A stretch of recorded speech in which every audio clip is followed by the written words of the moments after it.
Hello students, बहुत बहुत स्वागत है आप सभी का पीवीआर स्टडी में।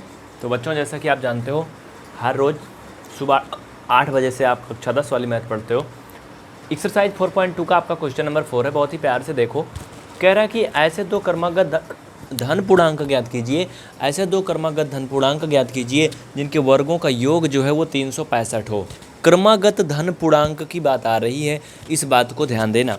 तो बच्चों देखो, क्रमागत धन पूर्णांक की बात जहाँ आती ना, वहाँ पे क्या करते हैं, पहले हम एक चीज़ समझते हैं। अगर हमें सिर्फ क्रमागत धन पूर्णांक पूछा जाए तो हम पहला को x दूसरा को x+1 मान सकते हैं। लेकिन एक बात और यहाँ पे ध्यान देने वाली है, अगर आपसे क्रमागत धन पूर्णांक पूछा जाए तो ये ठीक है। लेकिन क्रमागत अगर सम धन पूर्णांक, तो बच्चा पहला x मानोगे तो दूसरा x+2 मानोगे, तीसरा x+4 मानोगे। अगर सम विषम की बात आ रही तो पहला ये, दूसरा ये, तीसरा ये, दो के अंतराल पे मानोगे। लेकिन अगर सिर्फ और सिर्फ धन पूर्णांक की बात आ रही तो आप x+1, x+2, x+3 सीरियल से मान सकते हो। तो वो तो मैंने कर लिया। आगे क्या कहता है, आप इसे लिख लो। माना पहला क्रमागत धन पूर्णांक x, दूसरा क्रमागत धन पूर्णांक x+1। According to the question, प्रश्नानुसार कहता है कि जिनके वर्गों का योग 365 है। आप यहाँ पे लिखोगे प्रश्नानुसार। क्या लिखोगे बच्चा? प्रश्नानुसार वर्गों का योगफल 365 है, यानी कि x का स्क्वायर प्लस x+1 का होल स्क्वायर इक्वल 365। हल कर लो। ये x का स्क्वायर प्लस a+b का होल स्क्वायर का फार्मूला खुल जाएगा। और फार्मूला बच्चा आप सभी जानते हो, इसमें कोई बड़ी बात नहीं है। तो चलिए हम इसको खोल के आपको दिखा देते हैं। तो ये हो जाएगा x का स्क्वायर प्लस 1 का स्क्वायर प्लस 2ab, यानी 2x इक्वल 365, 365। नहीं दिखेगा बता देना, टेंशन मत लेना।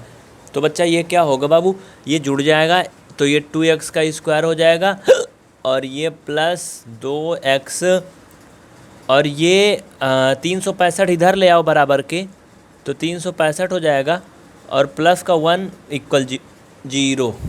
पता नहीं कौन सी मुसीबत, आज बड़ा हिचकी आ रही भाई, कौन आने वाला यार। देखो अब काम बन रहा है। कैसे? एक बात आप यहाँ पे ध्यान दो यार, लाइट बड़ी कम मुझे लग रही है, थोड़ा सा रुको तो। चलो अब आगे बढ़ते हैं, ध्यान दीजिए।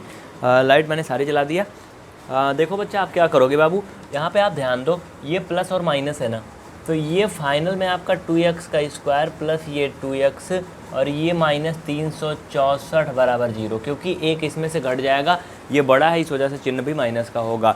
अब अगर आप इसमें देखो तो पूरे में आप 2 कॉमन ले सकते हो। तो बच्चा अगर इसमें आप 2 कॉमन ले लोगे तो ये बचेगा x का स्क्वायर प्लस x माइनस, इसको 2 से भाग करोगे, 2 एक कम 2, 2 अठे 16 और 2 दूना 4 इक्वल 0। ये आपका क्या बचेगा, इतना बचेगा। 2 दूसरी साइड जाएगा तो सब शून्य हो जाएगा। ये चीज़ आप यहाँ x का स्क्वायर ही लिखोगे तो कुल मिला करके एक आपको द्विघात समीकरण मिलेगा, बाकी सब कुछ हो जाएगा ख़त्म। तो देखो कैसे, ध्यान दो।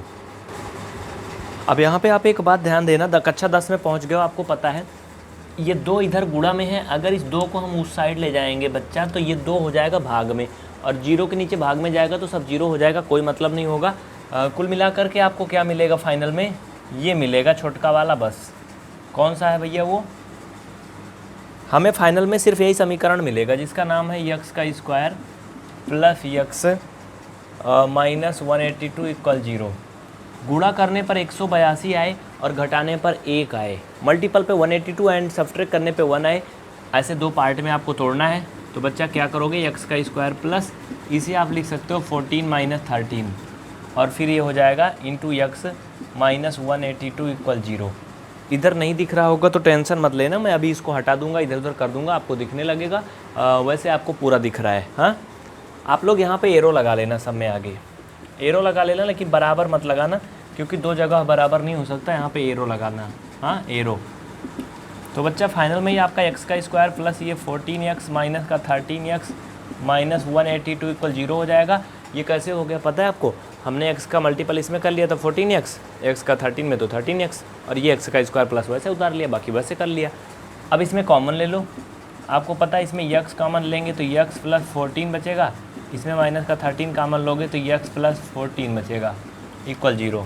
यानी हमारे पास x plus 14 and x minus 13 equal 0। ये क्या होंगे? ये दो गुणनखंड होंगे।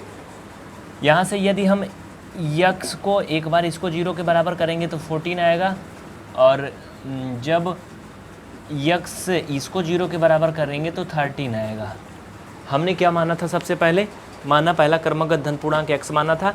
यहाँ पे हम माइनस वाला छोड़ देंगे। जब कहीं इस तरह से दो मान आते हैं, एक माइनस एक प्लस, तो हम प्लस लेते हैं, माइनस को नगण्य मान लेते हैं, उसको छोड़ देते हैं, अनदेखा कर देते हैं। तो पहला क्रमागत देखो धन पूर्णांक की बात हो रही, तो ऋण पूर्णांक नहीं लोगे, धन पूर्णांक लोगे। x हो जाएगा, x मतलब 13। अब आप एक लाइन कहीं लिखोगे, कहाँ पे लिखोगे मैं बता दे रहा हूँ, ध्यान से सुन लो, मैं लिखूंगा नहीं। अब आप क्या लिखोगे बच्चा? ऊपर ध्यान दो, बड़े ही प्यार से देखो, ईमानदारी से देखो आप क्या लिखोगे। अब आप लिखोगे नीचे, इसके नीचे लिखोगे अतः पहला क्रमागत धन पूर्णांक यक्स बराबर 13 तथा नीचे दूसरा क्रमागत धन पूर्णांक x plus 1 equal 13 plus 1 equal 14। ये दो क्रमागत धन पूर्णांक हैं जिनके वर्गों का योग करोगे तो 365 आएगा। करके देख लो, फिर बताना मुझे। 13 का कर लो 169, 14 का कर लो 14 का कितना होता है आपको पता है ना? 196 ऐसे कुछ होता है ना? करके देखो। देखो मैंने बात भी सिद्ध कर दिया। बच्चा कह रहा कि उनके वर्गों का योगफल 365 होता है। पहला क्रमागत धन पूर्णांक 13 है, 13 का वर्ग कर लो 169 होगा। दूसरा है 14, 14 का वर्ग करो 196 होगा। दोनों को जोड़ दो 365 आ रहा है। हो गया ना सिद्ध? लेकिन हमें ये सिद्ध नहीं करना था, सिर्फ यही निकालना था। 13, 14 आप कर लिए, तो इसे नोट कर लो जल्दी से फटाफट। उसके बाद हम आगे बढ़ते हैं अगले सवाल की तरफ। अगर अभी तक आपने चैनल को सब्सक्राइब नहीं किया तो तुरंत सब्सक्राइब करें और बेल आइकन ऑन करें, जिससे कि आपको इस तरह से सारी क्लास को मिलती रहें और आप पढ़ सकें। चलिए आगे बढ़ते हैं।